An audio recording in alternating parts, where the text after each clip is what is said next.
Never been the easiest to get this close. How my emotions stay focused to what's important. Helping others, that's my trouble. Even worse to let go. I've been hurt so much it hurts. So do you think that, because I think from what you're stating is that people do grow apart, right?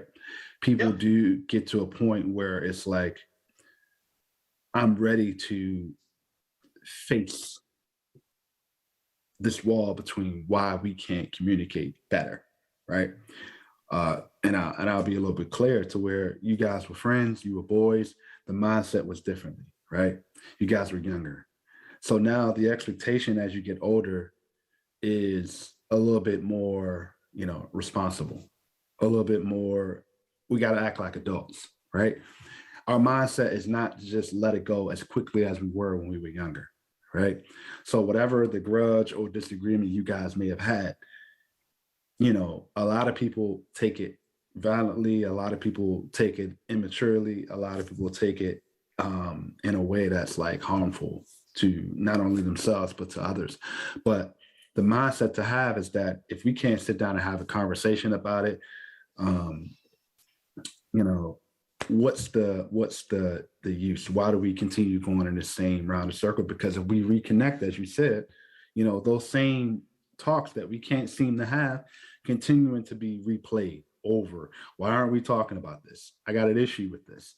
Because at the end of the day, the truth will set you free, right? You sit down, you have a conversation, I let you know my truth on it. You respond to it maybe the way I think of it. I thought of the situation. You're responding in a way that, okay. Because what does it do? When you're listening to another person's perspective, it's like they're bringing something that I didn't think about before. Okay, I can understand that point. But because of who I am, because of who you are, that's why you sit down and have the conversation, right? So I think reeling it back to forgiveness is that, I think you got to have the conversations. You got to be able to sit down and we talk man to man. I think, and I was just talking to this with my wife a couple of days ago, is that we as men, we don't talk, especially when things like, when we got issues, there's this machismo where it's like, I got it. I can take care of it, right? When really, we need to be able to speak on it and have a conversation. Doesn't mean friendships may end, but at least you got that grief off your chest, right? Yeah. And I think that's one of the reasons why Let's Rap Podcast and also the Life Podcast is to kind of mend that bridge of men talking, just like we are right now having a conversation, right?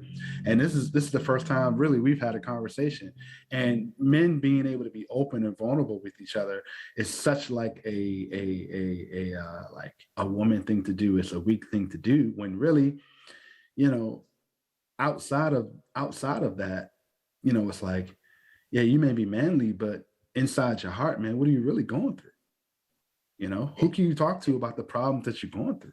If you feel like you want to be so strong, I mean, there's nothing wrong with being strong. There's nothing wrong with being an alpha, but at the same time, it's like, don't you want to gain experience of how to deal with certain avenues of life? How are you going to do that without talking to someone? Having a network or a relationship with someone, you know what I mean? And that's the problem, Mm-hmm. You said it, a lot of men especially think that, if you're vulnerable like that, in that sense, you're weak.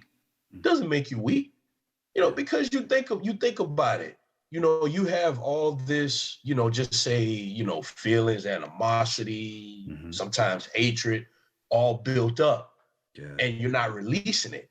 Yeah. And it's going to get worse and worse and worse. I know me personally, I'm able to sleep at night because I'm doing what we're doing now. I talk about it. Yeah. I let people know my feelings, but it doesn't make me less of a man. How so? Exactly. You know what I mean? I think that's such a loose term to where we as men, we look at talking to other men as like this like gossip, or it's not the right thing to do, or like men, we need to take it on the chin and go on about our day. But really all you're doing is staying on your chin, it's staying in your mindset, staying in your mind to where I wish I would have handled that differently. But this is the thing, right? it's never too late to handle a situation. It's never too late to have a conversation. People seem like it's too late to have a conversation, and it's not. It's not. Now, if that person doesn't want to have a conversation with you, or you guys feel like you're not at a point to have that conversation, that's something that we as men have got to learn to just, you know what? Let's just walk away. You can't have that on your chest, because what that does is affects homes. It affects what you put into your future son, your children, other friends and families. It's hard. It's tough. It's very, very tough. You know what I mean? So my advice is that we as men, we got to be able to have the conversations and talk and just be able to not even just talk about like issues between me and you, but just have a regular conversation, because you never know what another man is going through. You never know. A man just maybe going through so much at work, maybe going through so much at home, that a simple conversation like this can really be like, man, I feel that. You know what I mean?